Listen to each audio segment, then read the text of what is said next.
Imagine this. You're in a crowded room surrounded by people, laughter fills the air, conversations flow, but you feel strangely alone. A familiar ache settles in your chest, a longing for something more. This, my friend, is the universal yearning for connection, for intimacy. We crave it in our bones, the feeling of being truly seen, heard, and understood. It's the warmth of belonging, the comfort of shared vulnerability. Intimacy is the bridge that transforms simple existence into a shared human experience. But here's the thing, intimacy isn't about grand gestures or fairy tale romances, it's woven into the everyday moments of our lives, in the quiet exchanges and the shared silences. It's about letting someone into your world, into the messy, beautiful truth of who you are.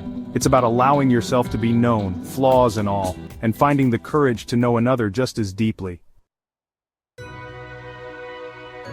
Intimacy. We throw the word around so casually, but what does it truly mean? It's not just about physical closeness, though that can be a part of it. It's about a deeper connection, a sense of shared vulnerability and emotional safety. Think of it like this. Intimacy is the feeling of being truly seen and known by another person, and in turn, seeing and knowing them in their entirety. It's about letting down your guard, revealing your authentic self, and embracing the vulnerability that comes with it.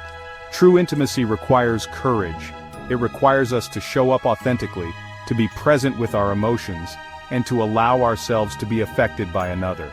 It's in those moments of shared vulnerability that we forge the deepest connections. It's like stepping into the sunlight after a long winter. It can be scary at first, exposing yourself to the warmth and the light. But oh, how good it feels to finally bask in its glow. Intimacy isn't one size fits all. It comes in different flavors, each adding its unique richness to our relationships.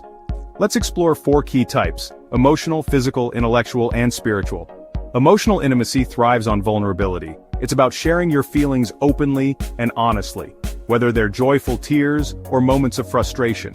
Imagine confiding in a friend about a fear that's been keeping you up at night, their unwavering support washing over you like a warm wave.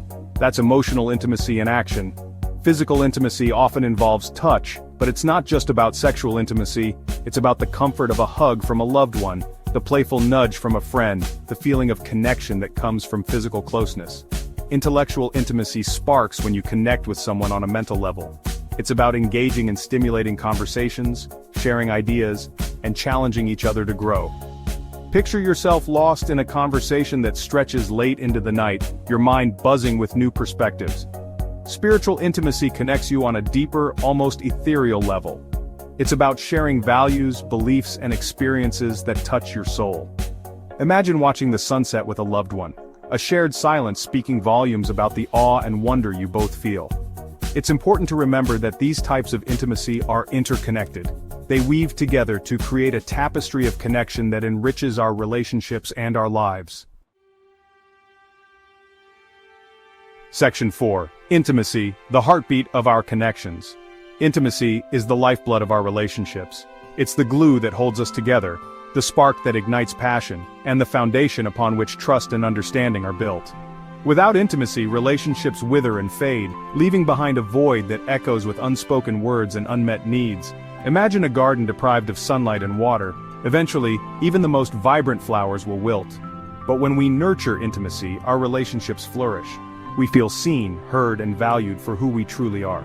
Conflicts become opportunities for growth, and challenges are met with a shared sense of purpose.